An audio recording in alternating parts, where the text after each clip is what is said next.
Alrighty, so this is a demonstration of my Arts 301 project that I've been working on. Essentially, it's combining adaptive music techniques from video games with augmented reality. The idea for the final project being that it would improve cultural experiences like art museums by utilizing art music pairing and using adaptive music techniques from games so that changes between music aren't too jarring. To explain that a bit further, art music pairing is essentially like wine pairing to food. It's a concept that's been around for a really long time. Some similar projects to this would put a QR code beneath an artwork in a museum, and people could scan that code with their phone or a device and then listen to music that was chosen to pair with that piece. And then the idea being that the music and the art are quite complementary, and then by listening to the music while looking at the art, you experience it slightly differently. Adaptive music techniques, if utilized correctly, would essentially allow music to fade between different pieces quite seamlessly, almost as though it's one long single piece of music, yet the music would adapt and be unique for each piece. So let's demonstrate that. This is essentially a proof of concept for my final project, which I'm hoping to do next trimester.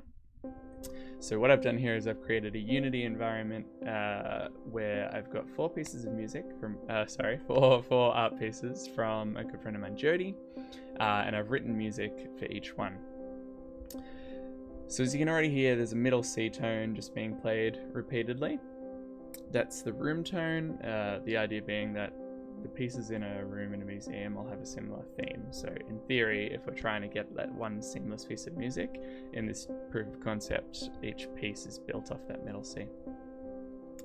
So you can see here, as we get a little bit closer to this blue guy, you can hear that extra layer coming in. So now it's 3 ascending notes, 2 more on top of that middle C. If we get a little bit closer, you can now hear there's 6 layers, 6 ascending notes in there. If we get a bit closer, you'll be able to hear another layer. Just some spacey vibes.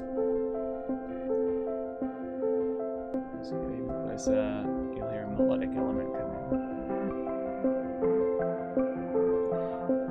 Now, this definitely isn't my best writing. It's quite childish, in fact. But essentially, for this proof of concept, I wanted to choose layers that would be quite distinctive. So I went for things that don't necessarily blend very well. So you can see as we get louder, or as we get closer, that music all gets louder. It's because it's all originating right from that middle point. So as we get closer, the sound balances out according to the mix that I did originally. You can see as I back away, there's layers peel back. Let's go to another one. So let's go over to purple. So you've got that middle C again. You can already hear those layers coming in.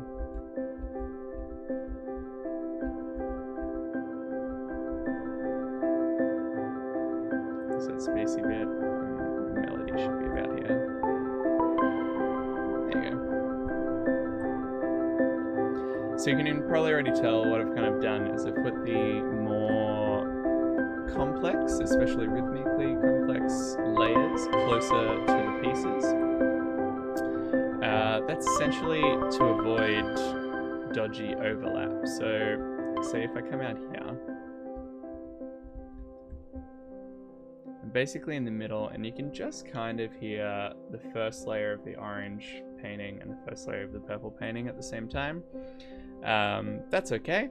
The radiuses, I could withdraw them a little bit more, but essentially by putting those less complex layers outwards more, if they blend a little bit, then it doesn't really matter. They don't kind of contradict each other too much. Whereas if I put those complex melodic and rhythmic layers out further and they overlap, you'd probably end up with a fair bit of kind of dissonance and stuff, which you wouldn't really want. So moving over here. there's layers coming in for this green guy as well.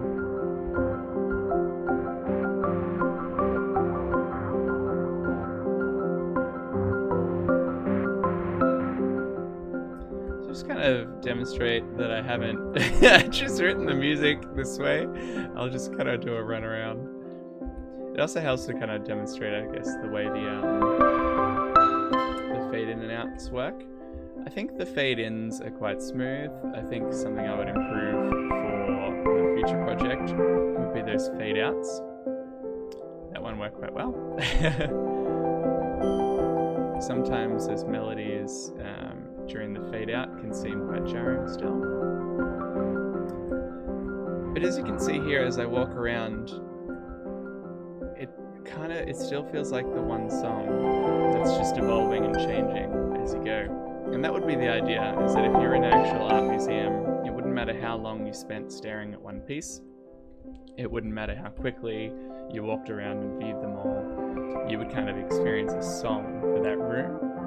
And that song would almost be unique to you, because depending on how long you stay in one area and how much you move back and forth between artworks, those melodies and pieces would kind of change and adapt and form almost sections of this one whole song. So some people may experience this particular melody 3 or 4 times like a chorus, if they kind of went from the blue guy over to this purple one, and this is almost like your verse, and then they might go, oh yeah, that's really nice, but I like this blue guy, and then come back, and this almost then is acting like a chorus and coming back around.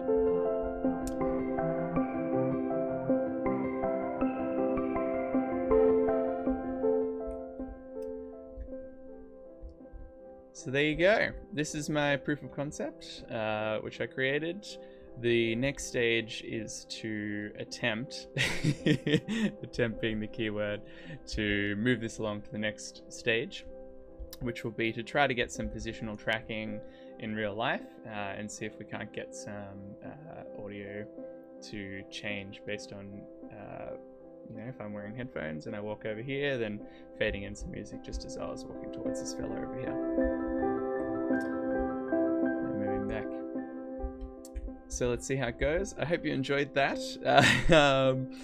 Not the best writing I've ever done in my life, but whatever. It's a proof of concept. But thank you very much for watching.